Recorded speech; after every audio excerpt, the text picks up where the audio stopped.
நெல்லை பாளையங்கோட்டை கிருபாநகர் பகுதியில் ரயில்வே ஊழியர், கல்லூரி பேராசிரியர் என அடுத்தடுத்து 7 வீடுகளின் கதவுகளை உடைத்து கொள்ளை மற்றும் கொள்ளை முயற்சி சம்பவம் நடந்துள்ளது. நெல்லை பாளையங்கோட்டை சேவலப்பேரி சாலையில் கிருபாநகர் பகுதி அமைந்துள்ளது. இதன் விரிவாக்க பகுதியில் அதிக அளவு குடியிருப்புகள் உள்ளது.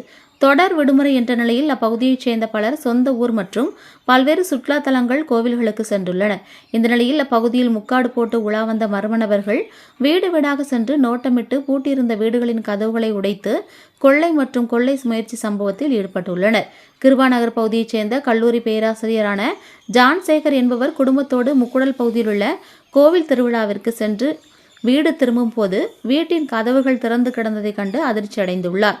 வீட்டில் உள்ள பீரோ உள்ளிட்ட பொருட்கள் கலைந்து கிடந்ததுடன் வீட்டில் வைக்கப்பட்டிருந்த உண்டியல் உடைக்கப்பட்டு 7,000 ரூபாய் கொள்ளையடிக்கப்பட்டுள்ளது. இதேபோல் இவரது வீட்டிற்கு அருகாமையில் வீட்டு உரிமையாளரான மணிமாறன் ரயில்வே லோகோ பைட்டராக உள்ளார். இவர் குடும்பத்தோடு வேளாங்கண்ணி சென்று வந்து வீட்டை பார்த்தபோது வீட்டின் கதவுகள் உடைக்கப்பட்டு பீரோ உள்ளிட்ட பொருட்கள் சேதமடைந்து கிடந்ததை கண்டு அதிர்ச்சியடைந்து வீட்டிலிருந்த பொருட்கள் குறித்து ஆய்வு செய்தபோது வீட்டில் வைத்திருந்த ரூபாய் 70,000 ரொக்க பணம் காணாமல் போயுள்ளது. அதேபோல் நெல்லை வண்ணார்பேட்டையில் உள்ள பிரபல தனியார் இருசக்கர வாகன விற்பனையகத்தில் பொது மேலாளராக பணி செய்யும் ஜேசுராஜன் என்பவர் திருச்சி சென்று வீடு திரும்பி பார்த்தபோது வீட்டில் உள்ள பீரோல் உடைக்கப்பட்டிருந்ததை கண்டு அதிர்ச்சியடைந்துள்ளார். பீரோவில் வைத்திருந்த 5 கிராம் தங்கம், 20,000 ரொக்க பணம் ஆகியவை காணாமல் போனது. இதேபோல் கிருபாநகர் விரிவாக்க பகுதியில் அடுத்தடுத்து 7 வீடுகள் உடைக்கப்பட்ட சம்பவத்தால் பெரும் பரபரப்பு ஏற்பட்டுள்ளது.